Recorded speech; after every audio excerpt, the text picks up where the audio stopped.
السلام علیکم۔ آج بدھ ہے، نومبر کی 19 تاریخ۔ میں ہوں خالد حمید، خبروں کے بلٹن کے ساتھ۔ امریکی کانگریس میں جمع کرائی گئی ایک نئی رپورٹ میں انکشاف کیا گیا ہے کہ رواں برس مئی میں پاکستان اور بھارت کے درمیان 4 روز تک جاری رہنے والے تصادم میں پاکستان نے بھارت پر واضح فوجی برتری حاصل کی۔ یہ رپورٹ امریکہ چین اقتصادی اور سلامتی جائزہ کمیشن نے پیش کی، جو امریکہ اور چین کے درمیان معاشی اور تجارتی تعلقات کے قومی سلامتی پر اثرات کا جائزہ لیتا ہے۔ رپورٹ کے مطابق اس جھڑپ میں پاکستان کی فوجی کامیابی نے چینی ہتھیاروں کی مؤثر کارکردگی کو نمایاں کیا۔ کمیشن نے لکھا کہ چین نے اس موقع کو اپنی دفاعی صلاحیتوں کے عملی امتحان اور فروغ کے لیے استعمال کیا، جبکہ سن 2024-25 میں پاکستان کے ساتھ اپنا عسکری تعاون بھی بڑھایا، جس میں مشترکہ مشقیں، انسدادی دہشت گردی ڈرلز اور پاکستان کی کثیر الملکی امن مشقیں شامل تھیں۔ ابتدا میں پاکستان نے دعویٰ کیا تھا کہ اس نے بھارت کے 5 جنگی طیارے مار گرائے ہیں، جسے بعد ازاں 7 کر دیا گیا۔ پاکستان نے اپنے کسی طیارے کے نقصان کی تردید کی تھی۔ اسلام آباد کے مطابق بھارت کی جانب سے 3 فضائی اڈوں کو نشانہ بنانے کی کوشش کے بعد پاکستان نے بھارت کے 26 اہداف کو کامیابی سے ہدف بنایا۔ صدر ڈونلڈ ٹرمپ نے حال ہی میں تبصرہ کرتے ہوئے دعویٰ کیا تھا کہ اس لڑائی میں عملاً 8 بھارتی طیارے مار گرائے گئے۔ رپورٹ میں کہا گیا ہے کہ 4 روزہ جھڑپ کے دوران پاکستان نے جن چینی ہتھیاروں کا استعمال کیا، ان کی کارکردگی نمایاں رہی۔ مزید کہا گیا ہے کہ پاکستان کے چینی اسلحے کی مدد سے بھارت کے فرانسیسی رافیل طیاروں کو نشانہ بنانا عالمی منڈی میں چینی ہتھیاروں کی فروخت کے لیے ایک مضبوط دلیل بن چکا ہے۔ کانگریس میں پیش کی گئی رپورٹ نے اس تنازع میں چین کے کردار کو بھی اجاگر کیا اور کہا کہ یہ اس وجہ سے عالمی توجہ کا مرکز بنا کہ پاکستان کی فوج نے چینی ہتھیاروں پر انحصار کیا اور مبینہ طور پر چینی انٹیلیجنس سے فائدہ اٹھایا۔ امریکہ کے صدر ڈونلڈ ٹرمپ نے تصدیق کی ہے کہ بھارت ایک مرتبہ پھر پاکستان کے خلاف جنگ چھیڑنے قریب تھا، لیکن امریکہ کی مداخلت سے یہ کشیدگی ٹل گئی۔ وائٹ ہاؤس میں سعودی ولی عہد محمد بن سلمان کے ساتھ ملاقات کے دوران صدر ٹرمپ نے کہا کہ انہوں نے دنیا میں 8 بڑی جنگیں رکوا کر عالمی امن کے لیے اہم کردار ادا کیا ہے۔ صدر ٹرمپ کا کہنا تھا کہ پاکستان اور بھارت کے درمیان پہلے بھی جنگ رکوائی اور وہ جنگ بھی روک دی جو دوبارہ بھڑکنے والی تھی۔ انہوں نے کہا کہ دونوں ممالک اب مثبت اقدامات کر رہے ہیں، جبکہ انہوں نے تجارت کو بنیاد بنا کر کئی تنازعات کو ٹھنڈا کیا ہے۔ روسی یوکرینی تنازع کے حوالے سے ٹرمپ نے امید ظاہر کی کہ یہ جنگ جلد ختم ہو جائے گی۔ البتہ انہوں نے اعتراف کیا کہ انہیں اندازہ نہیں تھا کہ جنگ بندی کا عمل اتنا طویل ہو جائے گا۔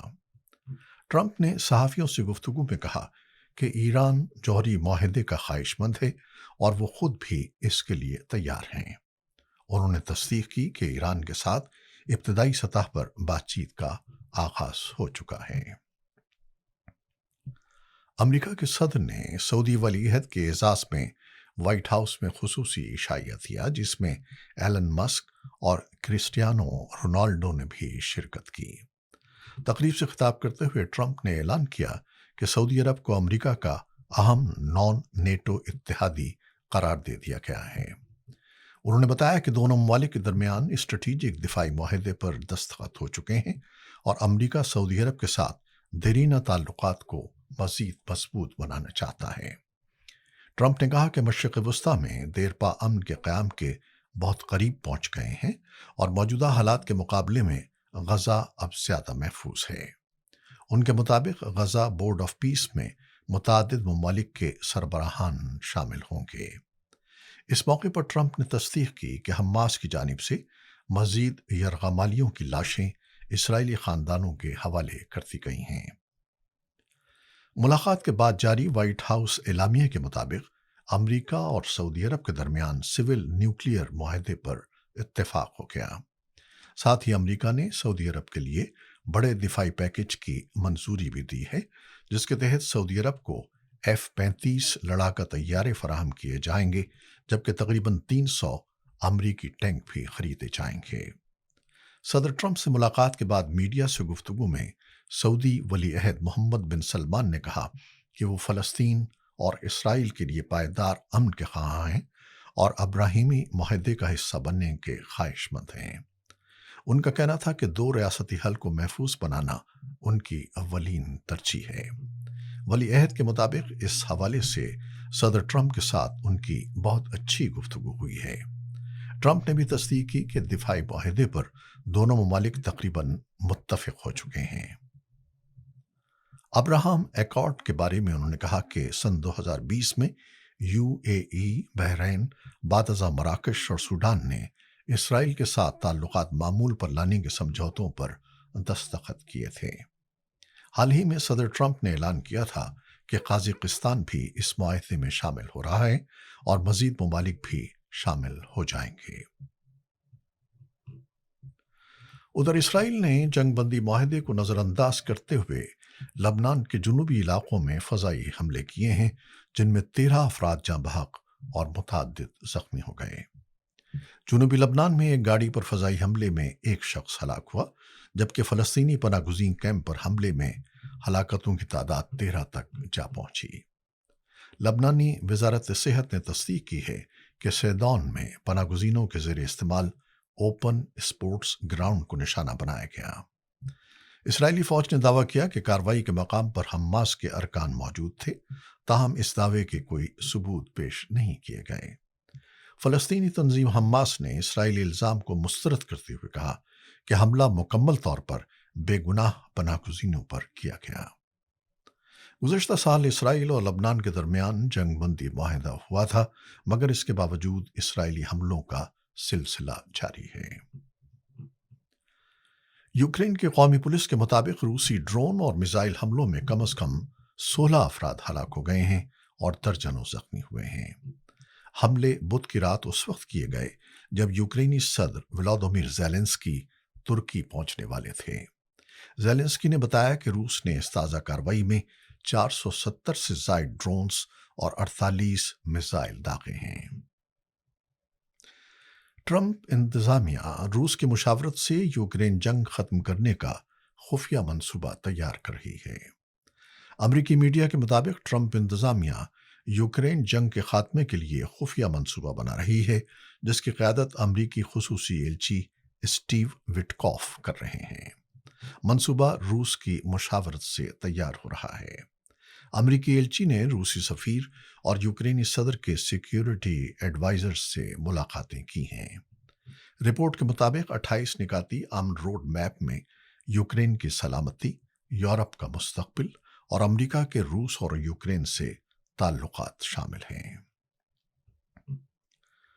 कश्मीर मीडिया सर्विस के मुताबिक भारतीय फ़ौज और बॉर्डर सिक्योरिटी फोर्स ने उड़ी समेत कई इलाकों में तलाशी ऑपरेशन किए हैं, जो मुबैना मशकूक नकलो हरकत के बाद शुरू किए गए।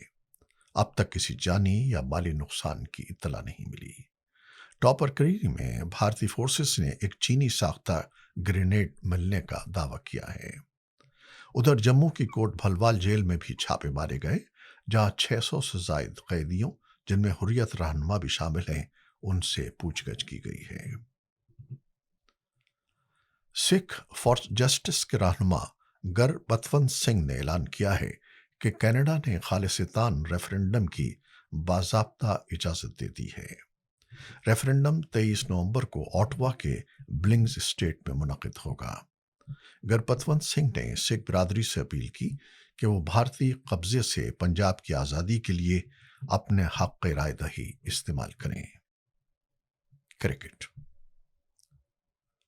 सैफ अफ्रीदी सीरीज़ के पहले T20 में पाकिस्तान ने दिलचस्प मुकाबले के बाद जिम्बाब्वे को 5 विकेटों से शिकस्त दे दी। रावलपिंडी में खेले गए मैच में पाकिस्तान ने 148 रन का हदफ आखिरी ओवर में हासिल कर लिया। उस्मान खान ने 37 और मोहम्मद नवाज ने 20 रन की शानदार नाकाबिल शिकस्त इनिंग्स खेलकर टीम को फतह दिलवाई। जिम्बाब्वे ने पहले बैटिंग करते हुए 148 रन बनाए थे ओपनर्स ने उम्दा 72 रन्स का आगाज फराहम किया था, मगर बाकी बैटर्स टीम को बड़ा मजमुआ देने में नाकाम रहे। अम्मान में जारी स्नूकर वर्ल्ड कप के क्वार्टर फाइनल में पाकिस्तान के असजद इकबाल ने भारतीय स्टार पंकज अडवाणी को शिकस्त देकर सेमीफाइनल में जगह बना ली। मैच के इख्तिताम पर दोनों खिलाड़ियों ने स्पोर्ट्समैन स्पिरिट का मुजाहरा करते हुए हाथ मिलाया और गले भी मिले। सेमीफाइनल में असजद इकबाल का मुकाबला फ्रांस के निकोल्स मॉन्टेक्स से होगा। ये थी वो खबरें जो यूट्यूब चैनल पर हमने आपके लिए पेश की। आप हमारे चैनल को देखते हैं, शेयर करते हैं और अपने कमेंट्स में अपनी राय और अपनी मोहब्बतों का इजहार करते हैं, जिसके लिए हम आपके बेहद ममनून हैं। अपनी इन काविशों को जारी रखिएगा। खालिद हमीद को अब इजाज़त दीजिए। अल्लाह हाफिज़।